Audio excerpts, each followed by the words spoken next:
welcome back to All Things Defender. Today I have a service kit for the Defender 110.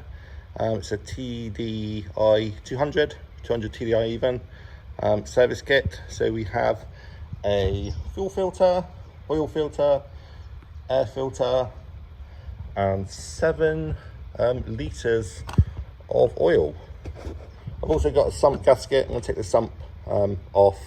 I think there's a little leak on it, so while I've got the oil out, just change the sump gasket. So hopefully that will cure any little leaks that we do have on the sump. I'm going to change the oil filter first, so I'm going to go underneath, get the oil sump plug out and drain the oil. Oh, look who's just turned up, my little helper. There he is. I wonder if he knows how to do anything apart from catch mice. So the first job, there's the little sump screw, the oil sump there on the bottom of the engine. Just need to unscrew that slowly. Make sure you have a nice big bucket or oil catch underneath. There's about 7 litres of oil, or should be about 7 litres of oil in there, so make sure it's big enough to catch all of that when you take the sump screw out. Alright, so there we go, we've just loosened the sump plug. Just going to put some plastic gloves on now, under it by hand, then I can line the bucket up as the stream of oil starts to come out.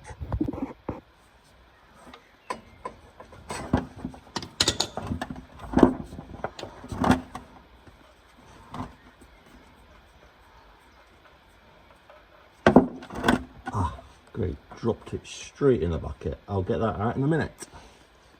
Right, the oil filter on this right hand drive car is down just there, buried quite deep. That there needs undoing. Normal thread. I've got a oil filter brace thing. I've got one of these, an oil filter, I'm not sure what they call them, undoer, should we call it, an oil filter undoer. That just wraps around the actual case of the body, hopefully grips on it and undoes it. Yeah, I don't know if you can see, I've got the little grip tool on it. It's very tight to get on, but there's just enough room, I think, just to pull it up. And there we go, it's like, it is loose. I'll turn the camera off, it's holding it with one hand. I'll just remove the oil filter. And there we go, the old oil filter's off. We'll just let all that drain out now, all the oil from the engine.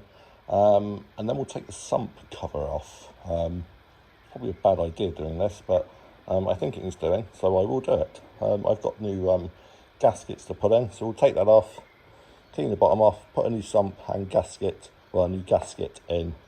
Hopefully that will cure the little leak that I've got from underneath. So there's the new oil filter. It's a Brit Part 1. It's all sealed up, a bit of plastic over it. Take that off, obviously, and I'm just going to put a smear of oil on that O-ring there. Then it's just a case of screwing it back on, and reverse operation of what I just done. Not too tight, but just tight enough, obviously, for it not to come loose. I'm not going to fill it. Some people do fill them up with oil. I think that's just going to end up in disaster with oil everywhere. It's only a few seconds when you turn the engine on, and then it'll be full of oil anyway. So I'm going to do it the lazy way and not fill it with oil. I'm sure some people will have different views on that, but I'm not going to. So there we go, just a new bit of oil, just smear, not much, just onto the rubber ring there. Just obviously helps it when you actually tighten it up, not to buckle the rubber ring as well. So hopefully that should go nice and smoothly. Quite tight to get down into where it came off. I actually did just go underneath to take it off. Might be easier to do that again in a moment. Let's just see if I can get it through the little gap. I'll go underneath straight up. There we go, I don't know if you can see. Right, just finger tight again. No need to do it too tight. There we go, I think that'll do. While it's not leaking around this gasket on the sump, I think I'm actually going to leave it on rather than take it off and make a leak, rather than trying to create, rather than see a leak probably that's probably not even on the sump. So I'm going to leave that on, put the sump screw back in, and we'll fill it up with oil. Right, so there's the sump plug.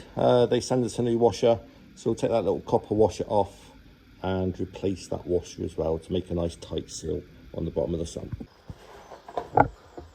Right, so with a nice new copper washer on the sump plug, it's a case of screwing that back in and nipping that up again, not too tight, just enough to seal it off and stop the oil coming out. So we'll just put that on there and nip it up, and then we can fill it with oil. Right, so there we go. Nice and tight, not too tight, but tight enough, I would say. Right, let's fill it with oil. Right, obviously oil cap, oil goes in there. It takes 6.8 litres, I think. I'll check that, I'll leave it on the screen. I'm sure it's 6.8 litres. They've given us 7 litres of oil. 10W40 semi-synthetic multigrade engine oil, quality part for Land Rovers, it says. So hopefully it is. It's got to be better than what was in there for sure. So we'll put 6 litres in, and then we'll start it up and then see how much more it takes. So we'll just pour that all in there for now. We'll do that 6 times, and then we'll check how much it's got in. Try not to spill too much down the side of the engine block. Not that we'd notice on the Land Rover. Right, this is the 6th one. Although you've not seen 6 going in, but this is the 6th one, I can assure you. And then when that's done, we'll leave it a little while for it to go down. We'll check the engine oil level. I expect it's going to read high-ish because the oil filter isn't full of oil yet. I think it takes about 1 litre of oil, maybe a bit less than that, the oil filter. So it'll probably show quite high. We'll start it up, we'll leave it again, see how low it's gone, and we'll top it up for the last little remainder for the 6.8 litres. There we go, I've just left it 5 minutes or so. You can see there that I've not started the engine yet. That's with 6 litres in. It's just in between the 2 notches. Obviously the oil filter isn't full with oil yet. So we'll just start it up and then we'll measure it again. All right, just going to start it up now. Obviously we want the engine oil light to go out. It'll probably take a little bit longer than usual because that oil filter is empty, as I say. So as soon as that's full, the pressure should rise. If not, turn the engine off and seek leaks, I guess. So let's turn it on, see what happens.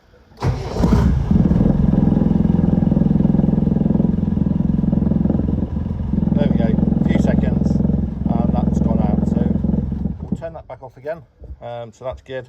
We'll leave it a couple of minutes, see how much oil is on that dipstick. All right, so left it about 15-20 minutes, and there we go. It's about halfway, so that's not too bad really. I'll probably just put another ½ litre in, just to top it right up, and then we'll call that a day on that one. So now for the air filter, quite a big part, that there, and that's the air box there. I assume we just undo the clips there and hopefully lift the whole box up. And then it slides out the front, I think, with just a bit of a thumb screw or something like that. So we'll have a go and we'll see what it actually does do. Yeah, there we go, it goes all loose. So hopefully we can just pull that out. I'll use 2 hands again. I'll put the camera down and I'll show you in a minute. Yeah, so there we go, very simple job. Yeah, those clips, then the whole thing does pull out. Obviously just be careful you don't pull any of the pipes off. There, make sure they go back on, and that is the thumb screw there. We need to just open up and get out the new filter, get in the new filter, sorry.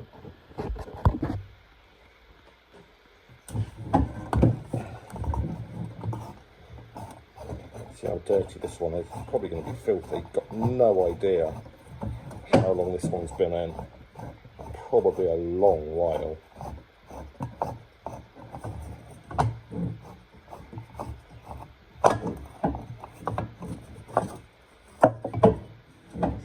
Cap off.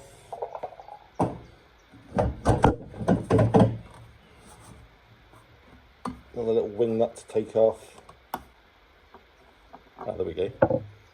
And out with the filter. Yeah, it's black, very dusty. Black, filthy. In fact, there's loads of dust and muck falling out. So it probably is a good job. And time that is changed. Not sure what's that doing in there. Don't know if you can see. There's some oil. There's some oil on the old filter that I've just taken out, right at the bottom. No idea where that's coming from. So if you've got any ideas where that's coming from and what I need to do, please leave a comment in the comments below, and we'll try and fix that. So on that little wing nut in the kit, they gave us a new little rubber gasket and washer. So the washer goes on first, then the little rubber seal, like that. And that obviously just seals the end of the air filter. And we screw it back in, just like that. So, in with the new air filter, exact reverse of taking it apart. Air filter goes back in. And then the little wing nut with the new washer.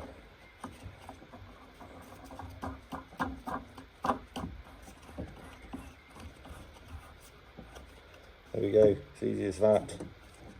That's not so tight. I've already gave the cap a little clean inside, so that just needs screwing back on. And then that's job complete. Well, for the air filter anyway. Just need the oil, sorry, not the oil filter, we've done that. The fuel filter, do the fuel filter next. And that's our little service complete. And just click this back on. Exact reverse, there we go, and it goes, drops down nicely, and the clips go back on.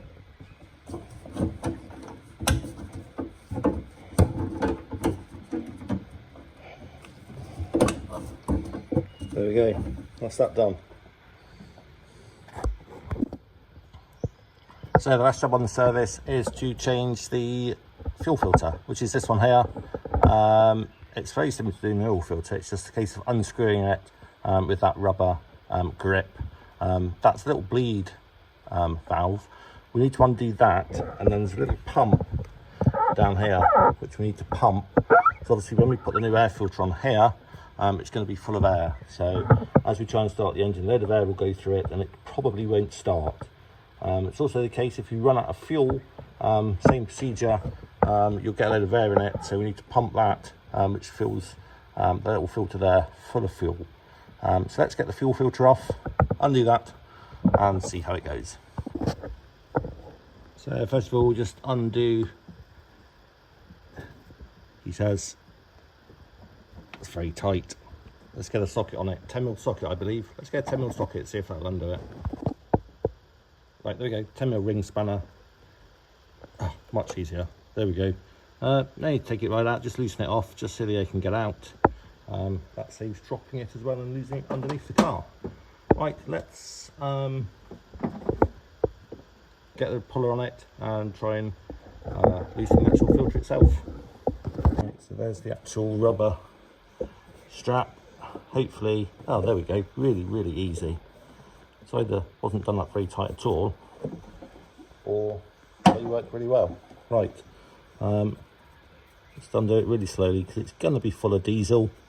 Try not to drop too much, but I'm sure some will actually fall out.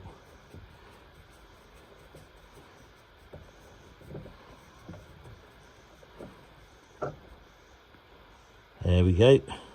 Slight drip, not too much. Could have put a little rag underneath, couldn't I? There we go.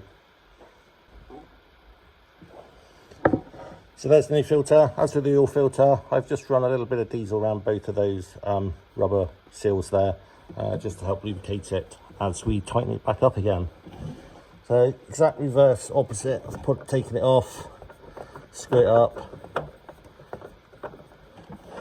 Not too tight. There we go. It's got it. It's quite difficult to see where the thread is. Just hand tight, it wasn't really tight. So again, I don't think there's even any need to put the grip on it, just do it hand tight. As tight as you can get, actually, with your hand, would say. And then, that little pump down there, we need to pump away on this until we get some fuel coming out the top. Little bleed valve at the top, this little thing that we've undone. Keep pumping this till we get some fuel in. Could take a while. What's taking forever, so I have started the engine. It seems to be running okay at the moment. We'll just leave it running a minute. Screw's still unscrewed, so I expect some fuel to start coming out there soon.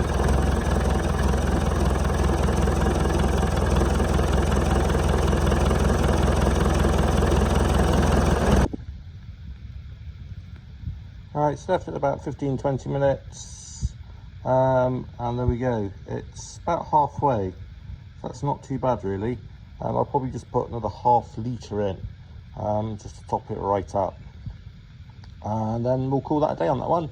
So that's the oil filter finished, and the air filter's done, that's in there. And the fuel filter over there, it will not prime at all. I've tried running it. I've tried pumping this little lever for hours. I can't actually hear anything. You're supposed to be able to hear some air coming out of this little hole here. When you actually run it, you can hear air coming out, but it will not prime. So whether the actual lift pump has gone, not sure. I've just ordered a new one, so hopefully we'll put that on tomorrow, and then hopefully that will prime up. But at the minute, I really do think this little prime is not working. So we'll put a new one on and we'll resume again tomorrow.